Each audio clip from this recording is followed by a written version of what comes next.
na melhor companhia que tem.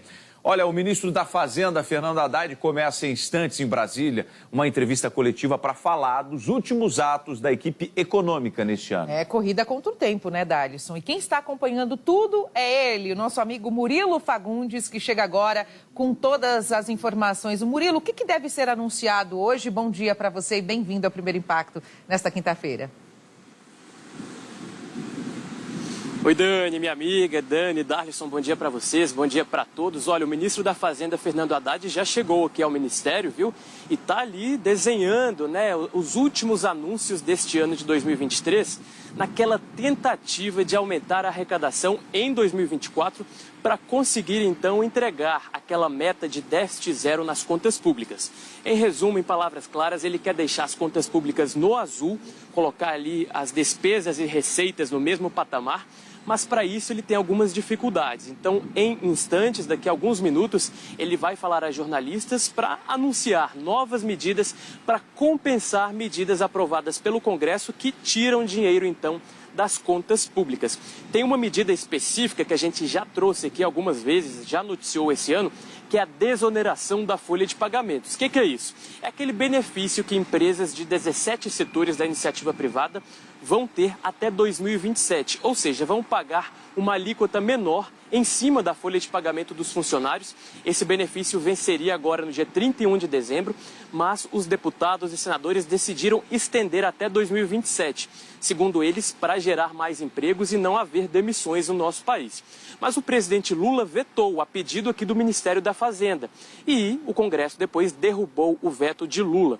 Para evitar uma judicialização, o ministro Fernando Haddad, então, vai apresentar essas medidas hoje. Por isso, há uma expectativa grande para saber o que ele vai apresentar nessa tentativa, então, de aumentar a arrecadação e deixar as contas no azul do ano que vem. Eu estava até brincando hoje mais cedo com a nossa repórter Débora Bergamasco, aqui de Brasília, que eu queria ter a paciência de Fernando Haddad, porque há muitas alas dentro do próprio governo do PT contra essa ideia de ter um déficit zero. Eles dizem que pode haver um déficit maior para que o governo gaste mais em 2024 e que não é necessário todo esse esforço, né, até a última semana do governo para aumentar a arrecadação. Mas o ministro Fernando Haddad está decidido, viu? Ele está batendo o pé para alcançar essa meta de déficit zero e, pelo jeito, então, vai apresentar hoje, daqui a alguns minutos, essas novas medidas para a arrecadação de 2024.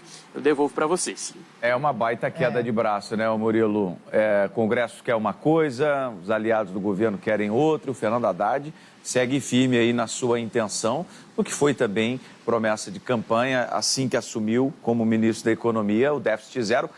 Parece utopia, mas ele segue acreditando. Murilo, qualquer novidade de Brasília, a gente volta a conversar, tá? Obrigado por enquanto, excelente quinta-feira de trabalho para você. A gente volta a falar agora sobre a morte do youtuber PC Siqueira, ele que faleceu ontem aos 37 anos de idade. Notícia que pegou todo mundo de surpresa, né? O corpo dele foi encontrado no apartamento onde ele vivia, em Santo Amaro, na zona sul da capital paulista. Ele foi um dos primeiros influenciadores do país e fez muito sucesso em 2010, inclusive. A gente acompanha agora os detalhes na reportagem. Quero desejar um Feliz Natal. O youtuber foi encontrado morto dentro de casa por policiais civis que foram chamados por vizinhos. PC Siqueira tinha 37 anos e há menos de uma semana tinha terminado o relacionamento com a namorada. Ele postou o fim da relação nas redes sociais. Em depoimento à polícia, a ex-namorada disse que nos últimos dias, PC teria aumentado o consumo de medicamentos, álcool e drogas. Na tarde de quarta-feira, ela esteve aqui no apartamento onde o casal morou junto por cerca de 1 ano e meio, na zona sul de São Paulo. O rapaz estaria agitado e, ao perceber um comportamento estranho dele, ela teria saído para pedir ajuda. A morte do youtuber foi confirmada pela equipe do SAMU que esteve no local. Uma familiar de PC, que não quis se identificar, falou com a nossa equipe e contou um pouco de como era a relação dele com os parentes. A gente não tinha esse contato dele falar qualquer coisa nesse sentido. A gente sabia assim, que ele tinha um quadro depressivo, assim, né? Que já tratava há um tempo. Tinha um quadro depressivo, só isso. Para mim ele era uma pessoa maravilhosa, sabe? Tranquilo, carinhoso. É isso que eu posso dizer dele. Mas com esse quadro depressivo, né? PC sempre disse, em contato com os seguidores, que sofria de depressão. Mesmo com esse histórico, amigos mais próximos ficaram surpreendidos com a morte dele. O PC, ele era um cara engraçado, ele era gentil, ele era muito legal, assim, muito amigo, muito companheiro. A gente ficou junto 1 ano, mais ou menos. Quando? Foi em 2021. E... foi legal, enquanto durou. Mas tinha alguns contratempos, né? O PC, ele tinha algumas questões com ele, com coisas de amigo, pessoais, enfim. PC Siqueira ganhou fama por ser um dos primeiros criadores de conteúdo pelo YouTube em 2010. Ele também comandou programas na MTV, Play TV e a TBS Brasil. A morte dele vai ser investigada pelas equipes do DHPP, o Departamento de Homicídios e Proteção à Pessoa. Somente o laudo da polícia é que vai apontar a causa da morte. Gente, depressão é coisa séria, não é frescura e pode matar. E por isso a gente lembra que quem estiver precisando de ajuda psicológica ou psiquiátrica pode buscar os Centros Municipais de Atenção Psicossocial ou o CVV, que é o Centro de Valorização de Vida. O CVV funciona 24 horas, inclusive aos feriados, pelo telefone que você acompanha aí na tela, 188, e o atendimento pode ser mantido no anonimato se você assim preferir. Busque ajuda e se você conhece alguém que está passando por um quadro de depressão, você também pode ajudar essa pessoa a encontrar um conforto e, claro, tratamento. Bom, agora a gente continua falando sobre esse caso do PC Siqueira, porque Yasmin Nascimento, ao vivo, tem atualizações desse caso para a gente. E Yasmin, você que está ao vivo aí acompanhando esse caso desde o início da manhã, o que você tem de informações para a gente? Olá, Dani, novamente. Dalisson, olha, nossa equipe chegou aqui no 11º Distrito Policial de Santo Amaro, na zona sul de São Paulo, onde o ex-apresentador e youtuber PC Siqueira, chamado Paulo César Goulart, foi encontrado morto, viu, dentro de seu apartamento. Nossa equipe permanece aqui porque o caso ainda está sendo investigado, viu? O PC Siqueira foi encontrado morto em seu apartamento em Santo Amaro, aqui na zona sul de São Paulo, nesta quarta-feira, durante a tarde. E de acordo com a polícia, foram os próprios vizinhos que acionaram a Polícia Civil. Os agentes, assim que chegaram no local, encontraram o youtuber já sem vida. A namorada, inclusive, entrou em contato com a polícia, contou que antes mesmo da morte esteve lá com o PC Siqueira, viu? Aliás, ex-namorada. Eles haviam terminado o relacionamento há cerca de 1 semana.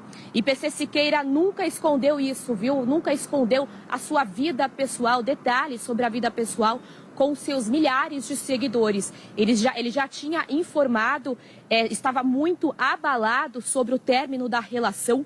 E também, de acordo com a namorada, assim que ela chegou no apartamento, tentou conversar com o ex-companheiro, mas notou que ele estava com um comportamento descontrolado, um comportamento agitado.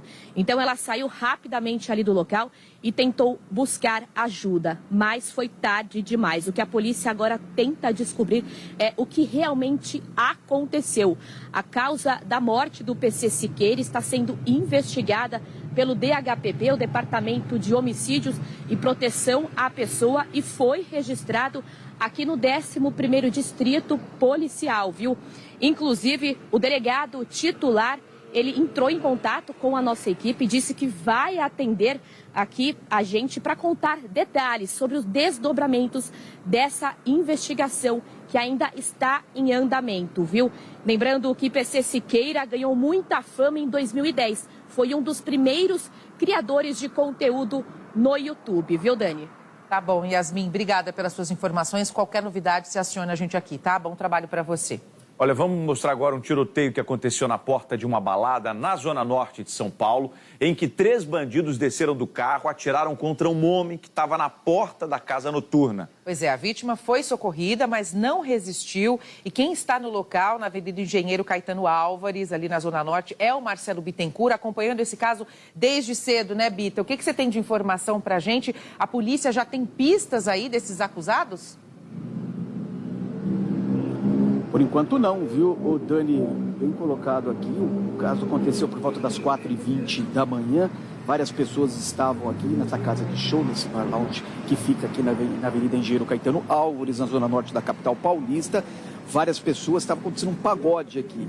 Quando um carro parou, uma HB20 branca, 3 pessoas desceram, portanto a polícia acredita que um quarto elemento poderia estar ao volante do carro, já desceram armado. A partir daí um corre generalizado, porque as pessoas que estavam aqui na frente perceberam que esses homens estavam o quê? Armados. Só que o alvo deles não era toda a multidão, ou seja, um roubo, um possível arrastão. De acordo com a polícia, eles tinham já o alvo definido, um homem de 43 anos que estava exatamente aqui na frente. Ele ainda tentou correr, mas foi baleado. A gente percebe pelas marcas aqui de sangue o rastro de toda esta violência. Ele caiu lá dentro. Os paramédicos foram chamados, estabilizaram ele aqui num primeiro momento, de acordo com as informações dos policiais militares da 1ª CIA do 9º Batalhão.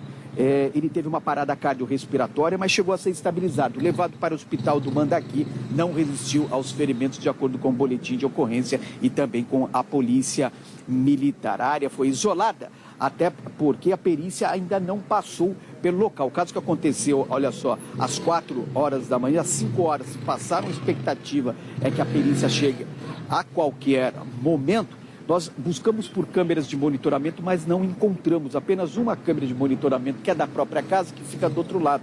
Mas segundo o proprietário aqui, não foi registrado a imagem aí desses criminosos. Não se sabe, a polícia trabalha com o seguinte, que esse homem baleado era o alvo exatamente desses criminosos que fugiram rapidamente após atirarem, não roubaram absolutamente nada, entraram no carro e saíram em alta velocidade. Uma viatura da Polícia Militar ainda permanece aqui no local, a área isolada, inclusive a faixa de ônibus aqui reversível está interditada. Por quê? Porque é um cenário de crime. Ali no detalhe ficou uma cápsula, no Marcelo Tamborelli ali no detalhe. Vamos lá, isso, com calma, grande Marcelo Tamborelli, olha só, consegue mostrar uma das cápsulas. Por isso, toda a área isolada aqui por conta da expectativa da chegada da perícia, Instituto de Criminalística, que através da perícia ali, o IC, vai conseguir fazer ali o exame para saber que tipo e calibragem a arma foi utilizada através daquela cápsula. Por enquanto, tudo é mistério. O que teria acontecido, provocado essa ira desses criminosos que chegaram e atiraram neste homem de 43 anos que estava em frente a essa casa noturna aqui na zona norte da capital paulista. Dani. Obrigada, Bita, pelas suas informações. E agora a gente vai falar sobre uma ação da Polícia Civil e da Vigilância Sanitária que interditou uma clínica de estética que mantinha uma sala de cirurgia clandestina. Mais tinha que ser né? no Rio de Janeiro. Vamos voltar então a conversar com a Renata Igrejas, que tem mais detalhes. Ô Renata, essa clínica funcionava dentro de um shopping de alto padrão? Não é possível, minha amiga. Conta mais. Altíssimo padrão, amigo. Mais uma vez, bom dia a você, bom dia a todos. A clínica Prime Scope, ela fica dentro do Village Mall, um shopping luxuosíssimo na Barra da Tijuca, zona oeste aqui do Rio de Janeiro, e foi interditada ontem à tarde, então, pela Polícia Civil, pela Delegacia de Crimes contra o Consumidor e também por agentes da Vigilância Sanitária. O local não tinha licença para realizar procedimentos estéticos e cirurgias, segundo a Polícia Civil, como lipoaspiração e implante de próteses de silicone. Os agentes encontraram ali na clínica uma sala de cirurgia improvisada, sem equipamentos de UTI, além de medicamentos fora do prazo de validade e também anestésicos potentes de uso exclusivo de hospitais. A gerente dessa clínica, ela foi levada para a delegacia, foi ouvida e em seguida foi liberada. Segundo a Polícia Civil, os donos da Prime Scope, eles já são investigados por fraude milionária envolvendo reembolso de operadoras de planos de saúde. Eles não foram encontrados no local durante essa ação. Em nota, a clínica negou que cirurgias sejam feitas dentro dessa clínica, disse que procedimentos estéticos são feitos por médicos qualificados e autorizados em hospitais regulamentados e que toda a equipe tem autorização, tem licença, capacidade também para fazer esses procedimentos estéticos. Portanto, então, a clínica segue interditada. Volto com vocês. Obrigada, Renata. Vamos dar uma espiada, como é que está o trânsito de São Paulo, final do ano, estradas começam a